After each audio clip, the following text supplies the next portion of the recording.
Good morning, everybody. Yes, good morning.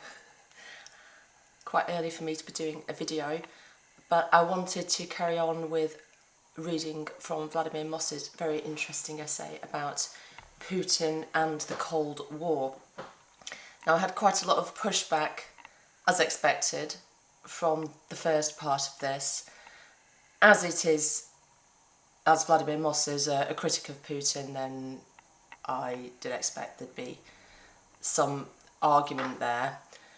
But a bit more interesting is somebody else levelled at me that I was, admirer of Putin and a Zionist. Well, I do mention that at one point I did have admiration for Putin, especially in the beginning of his reign. I'll call it a reign, when it seemed he was, really turning the Russian economy around. There are certain things they're doing in Russia that I certainly approve of. For example, the use of organic food throughout the country, the fact they focused on food sustainability. Unlike here in Britain, that's a great source of angst to me that we don't have food sustainability here, and I think we should. I also appreciate the stance against wokeism, the degeneracy of that we see in Western culture, but I also think he should have retired 10 years ago and left himself with a good legacy, and I don't approve of his dictatorial tendencies in Russia whatsoever. I don't approve of his aggression in the Ukraine. So, and when I read that Stalin was, he thought Stalin was the greatest leader Russia had ever had, then that told me all I needed to know, because Stalin was a monster.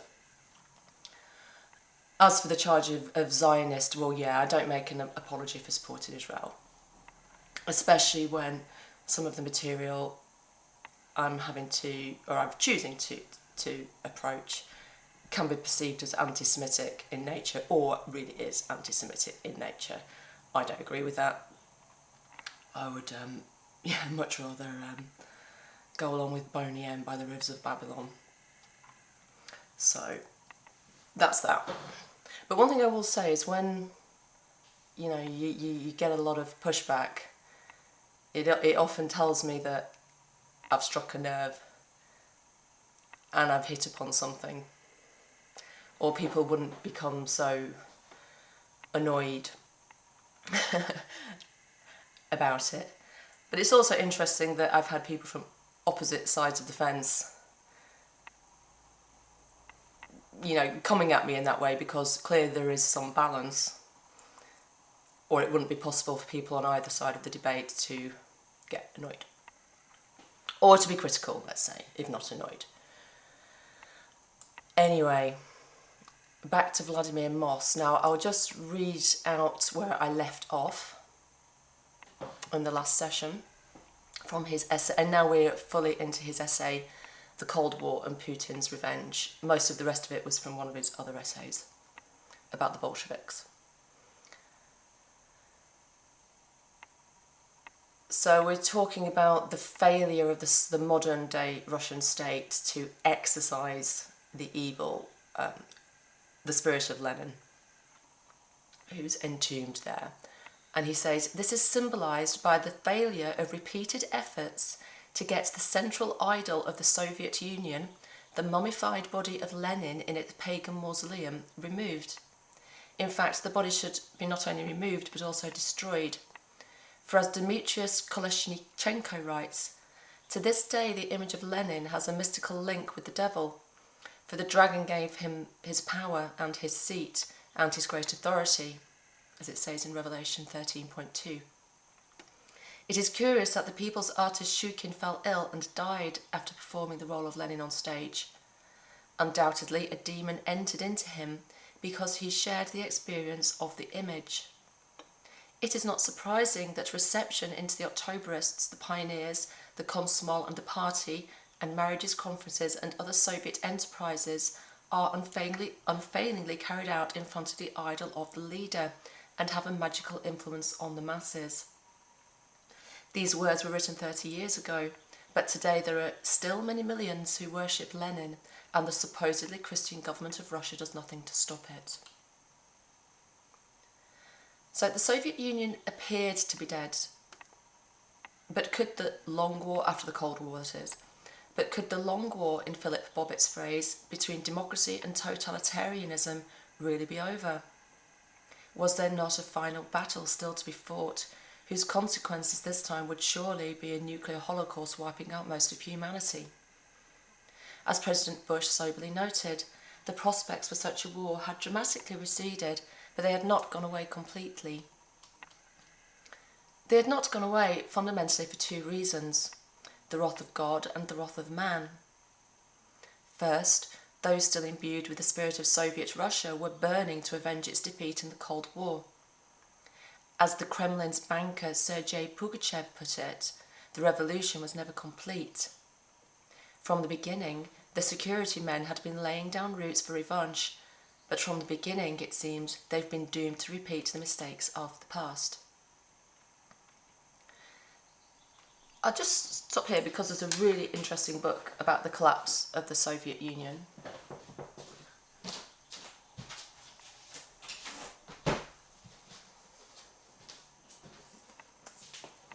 I reviewed this book last year, and it's absolutely fascinating, the detail it goes into. So I highly recommend that. Just the degree of complexity faced by Gorbachev when he set upon this task and the mistakes he made. And anyway, it's really well worth a read for some insight into the Russian psyche. It's written by Vladislav M. Zubok. And I'd say he's definitely putting it forward from the Russian point of view. And this is in contrast with another book I read about it. I can't remember who it was by, the other book, which was about Ronald Reagan and Pope John Paul II and the parallels between them and their joint efforts to bring down communism, particularly John Paul II's efforts in Poland. So, okay. So that was the wrath of man. Secondly, because the wrath of God had not been expiated through repentance for the terrible, unprecedented sins of the Soviet period. Indeed, how could it have been expiated when Lenin was still in his mausoleum for all to worship, when the official church was still led by KGB bishops, when the Patriarchate made no apologies for his church betraying the freedom of the church to Stalin in 1927, and considered the barbaric victory of the Red Army in 1945 as a feast on a par with the Pasha. And even now they're putting icons of the Virgin Mary onto nuclear missiles. In the muted euphoria over 1991's great but incomplete and inevitably temporary triumph over evil, it was necessary to recall the words of the Apocalypse concerning the red beast. And I saw one of his heads, as if it had been mortally wounded, and his deadly wound was healed. And all the earth marvelled and followed the beast. That's again from Revelation 13, verse 3. The beast has been wounded, but is not yet dead. It could be even argued that the communist revolution, thanks to a radical image makeover since 1991, and especially since Putin's coming to power in 2000, is now close to victory in the West. Think about it, writes J.R. Nyquist. The communists could never come to power in this country marching under a communist flag. The trick was, on Christmas Day 1991, to take the communist flag down from the Kremlin. This is what kicked things off. After that happened, a new kind of conservative appeared of a different stripe, friendly to Russia and or China, naively believing that America's universities were the last refuge of the Marxists. The new post-Cold War conservative was, as Newt Gingrich explained in 1995, a cheap hawk. And that is how our defence build-down began. We pulled apart our nuclear weapon industry. We stopped making warheads. Our hawks, no longer vigilant, joined the ranks of the economic optimists. At first it was all about the peace dividend. Then came 9/11 and diversionary wars in Iraq and Afghanistan, Libya and Syria. I'll just say that I never thought it was a bad thing to stop making nuclear weapons. I still am very opposed to nuclear weapons. I don't think humanity has shown itself capable of managing nuclear energy at all. However, when you hear other countries threatening nuclear war, yeah, it makes you think about it, unfortunately. The communists were clever. They disguised themselves as liberals. They pretended to like capitalism. They pretended to help us after 9/11. They denied the value of socialism. They admitted the crimes of communism, though almost no one was punished for those crimes. We should recall an old proverb: a tiger does not change its stripes. Why, after all, would communism disappear of its own accord and admit defeat? The whole thing was too convenient by half, yet we are ready to believe it. I never believed it. I've never believed that communism was dead. I think we see the tentacles of the communist egregore all around the world. That might infuriate some people, but it's just a fact. We see it in all kinds of modern day manifestations, socio-political manifestations, activist groups. I mean, people want to be communist, then that's entirely their choice, but it's ridiculous to say that it's dead. After 1991, we lived through a time of unprecedented obliviousness and asininity in which America was thought to be the lone superpower. For 3 decades, smart people talked like idiots. Our leading statesmen proved themselves incompetent. Meanwhile, experts prattled on about the threat of climate change and the importance of letting children choose their gender. The mainstream media was clueless, as it served up enemy disinformation time and time again. Our intellectuals mindlessly toadied to cultural Marxism, and now Russia and China have surpassed us militarily. Do you want to say all that was an accident? No, it was a strategy, a thing our people know nothing about. To paraphrase a line from Senator Joe McCarthy, the silence of the American establishment regarding the communist conspiracy to rule the world has been deafening throughout. From 1991 to the present, we have seen nearly 3 decades of self-deception, self-congratulations and self-sabotage. How many years did we go without one official word about the communist threat? Did we really believe that communism was gone? Of course, the thesis he presents in other articles is that it's really a Masonic conspiracy and that communism is one of the means to achieve their goals of world rule. That's the point, and of course communism is the perfect ideology for brainwashing enormous masses of people.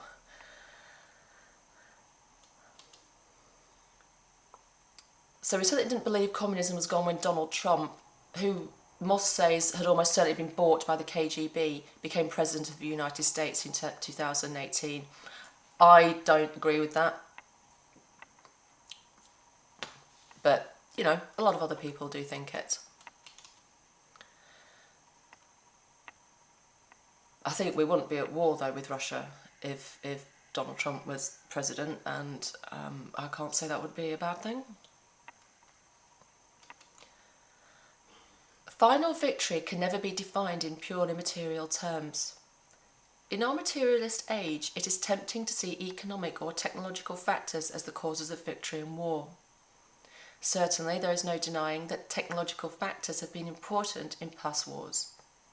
We think of the Greek fire, used so successfully by the Byzantine against the Persians and Muslims, the horsemanship displayed by the Mongols against the Russians in the 13th century, the longbow used by the English against the French in the 100 Years' War, the heavy cannon invented by the Hungarian Urban and equally successfully used by the Muslims against the Byzantines in 1453, the copper plating giving extra speed to the British ships in the Napoleonic Wars, the railways used so effectively by Bismarck against the French at Sedan, the Maxim gun used by the British to slaughter the Sudanese at Omdurman, the German use of tanks in World War II, the British use of radar and Turing's computer to crack the German Enigma code in the same war, and finally, since 1945, the H-bomb and the A-bomb, Agent Orange, the F-16 fighter, stealth aircraft, the Daisy Cutter bomb. Nevertheless, material factors are never as important as spiritual or psychological ones. Morale, patriotism and faith. For some trust in chariots and some in horses, but we will call upon the names of the Lord our God. That's from Psalm 19.7.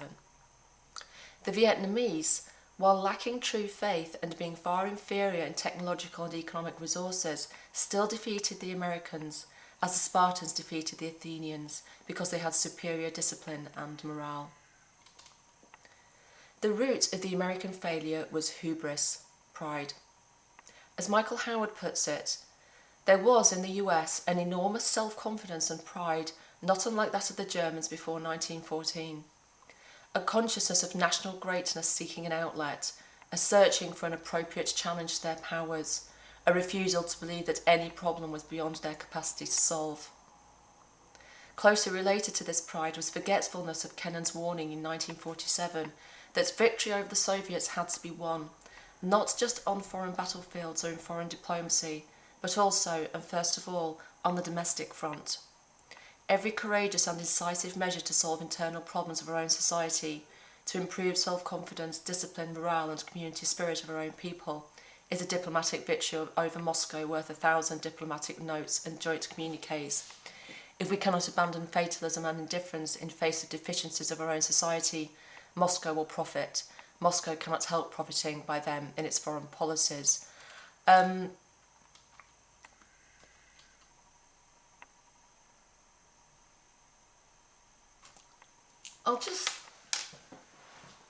There's a book by Antony Sutton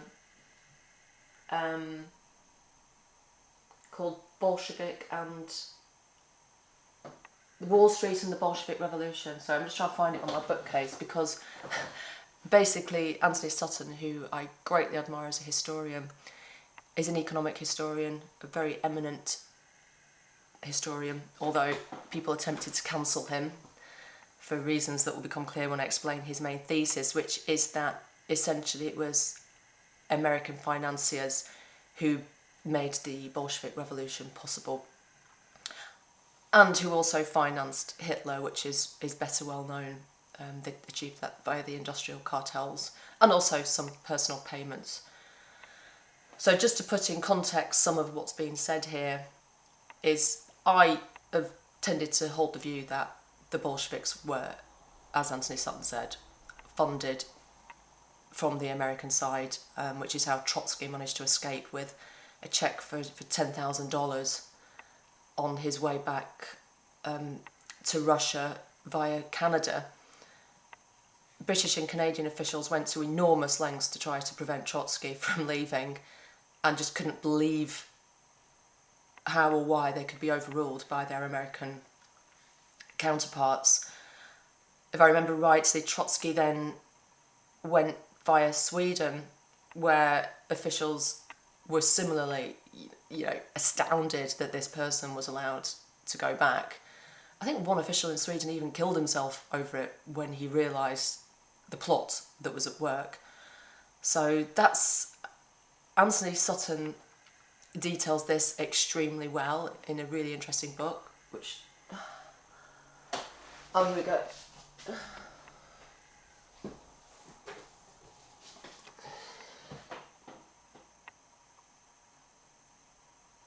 Recommended reading, and there's even a interesting cartoon at the front. So it's a cartoon by Robert Minor in the St. Louis Post-Dispatch of 1911. This cartoon, as it says in the caption, depicts Karl Marx surrounded by an appreciative audience of Wall Street financiers, John D. Rockefeller, J.P. Morgan, John D. Ryan of National City Bank, and Morgan partner George W. Perkins. Immediately behind Karl Marx is Teddy Roosevelt, leader of the Progressive Party.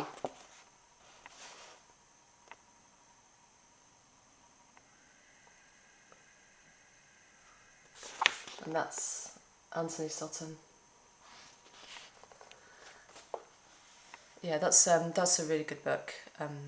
It's an eye-opener, as is his book on Wall Street and Hitler, but this is a more interesting read because the Hitler one is basically a list of documents.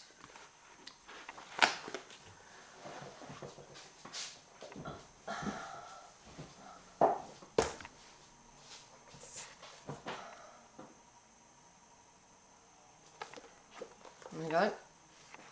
Let's just keep that in mind.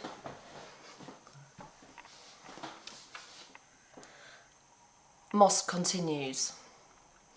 The Americans might build their capital to look like ancient Rome, but they have neither the discipline of old Rome nor the faith of the new Rome. Against the supreme evil of communism, only real morale, in the sense not only of courage and determination, but also of morality and true faith, can prevail. National victory in any war against a foreign enemy depends ultimately on the health and vigour of our own society. In the 1970s, American faith, morality and patriotism flagged, allowing the Soviets to gain a series of victories in the Third World. But the West recovered confidence under Reagan and Thatcher, and in the late 1980s the Soviets began to lose faith in their own system. So it was not that the Americans won in 1991, the Soviets lost. And certainly I think that Putin, he says that he believes Gorbachev was their worst ever leader. Actually, if you read that book, Collapse, you do tend to think why he said that. But there are other commentators who say that Gorbachev was actually a much darker character than we've come to believe in the West, where he was always perceived as a great friend, possibly because he was involved in this greater plan to, on the surface of it, dismantle communism, whilst at the same time enabling its exportation to the rest of the world, while Russia decided to dump that ideology and move in more fascist directions. World communism is like a malignant parasite which feeds only on diseased tissue. God did not give the Americans victory in the 1970s in Vietnam, and it may be doubted that he gave them real conclusive victory in 1991. Since then, American morale and inner unity has declined at an alarming rate, and today, in 2022, the fall of America, the most powerful state the world has ever seen, is predicted by many. Material advantages create the opportunity, and morale consolidates that advantage, or even reverses the material deficit. But final victory in war is attained only in two ways, either by completely destroying the enemy's military and or economic resources, and together with that his will to continue fighting, or by converting him to your side. There is no third way. A victory attained in any other way is no real victory, but only a battle won, which may end in final victory or in defeat. The victory of the West over the Soviet Union in the Cold War in 1989-91 was one such inconclusive victory, a battle won that may yet end in final defeat in the long war that began in 1917 but has not come to an end yet. And I completely agree here. When I raised the point about Lenin and Stalin and the influence and sway they're still holding over Russia, that's not ancient history. This is part of 100 years is nothing in history. It's, for people who are playing a long game, this is a small window. And for people who are occultists, 100 years is a very symbolic amount of time. For example, knowledge that is deemed to be secretive and must be kept under the veil, because releasing it too soon could be dangerous to both the person sharing it and the recipient. 100 years is deemed the proper period of time for that knowledge to be digested and then shared with others. And that's one reason why Meditations on the Tarot wasn't supposed to have been published as early as it was, because it hadn't had time to gestate. Thank God it was released, but the author was still thinking in those terms.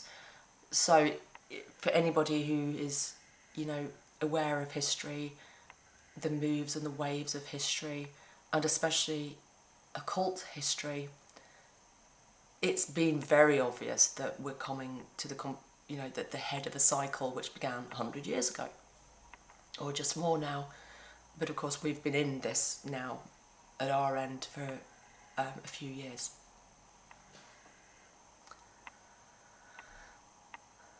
The victories won by annihilation of the enemy are many. One of the most famous in ancient times was Rome's victory over Carthage. The Romans so respected their enemies, who had dealt them their worst ever defeat at Carthage, that they did not stop at reversing that defeat and defeating them at Zama in 202 BC, but declared, Carthago delenda est, Carthage must be destroyed. And Carthage was destroyed completely in 146 BC. It never rose again. Another victory by annihilation was the Allies' conquest of Germany in 1945. The victory over the Kaiser's Germany in 1918 had been incomplete.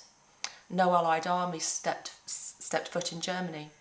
Its economic and war-making potential, though damaged, was not destroyed.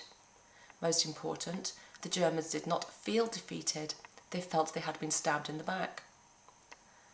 Everyone feels like that. Reparations were insufficient to repay the losses suffered by the Western powers, especially France, who tried to warn America and Britain what was happening, by the way, because they could see Hitler building up his army, opposite them on the river. By the time Hitler came to power, they had been remitted completely. So the still living snake was able to rise again because the seat of its power, its head, had not been crushed. That took place only in 1945, when Nazi power was crushed utterly, as was its capital.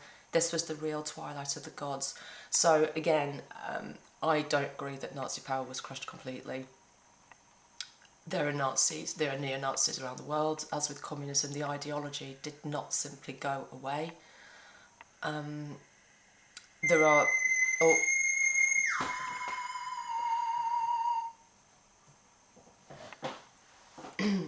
And also, famously, as part of, I think, Operation Paperclip, Nazi scientists were employed by NASA. They made Nazi to NASA, and they made the foundation of the space agency over there. So, this is why these Igor they haven't actually gone, because the ideology hasn't been destroyed. You can't stop people getting into it, but you can try and unpick the threads that caused it to happen and untie those knots that bind it.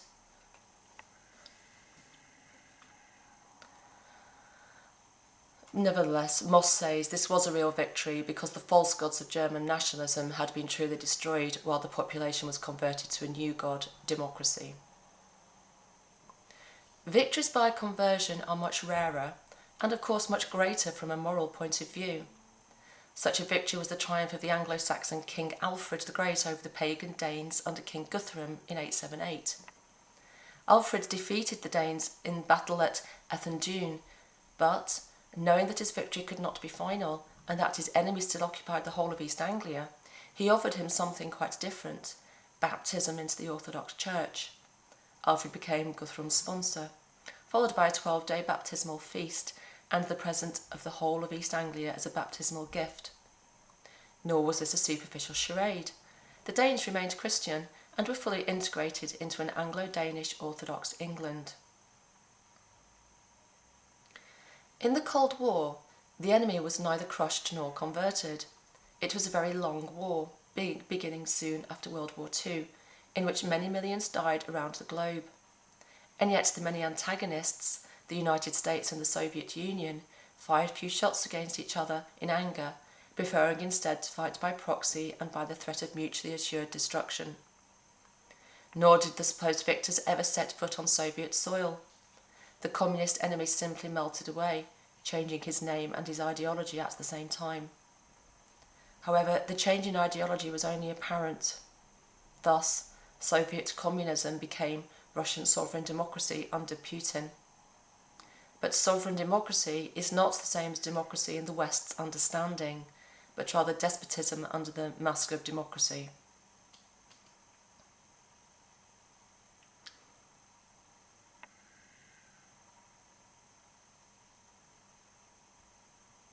I'm just thinking that might be a good place to pause.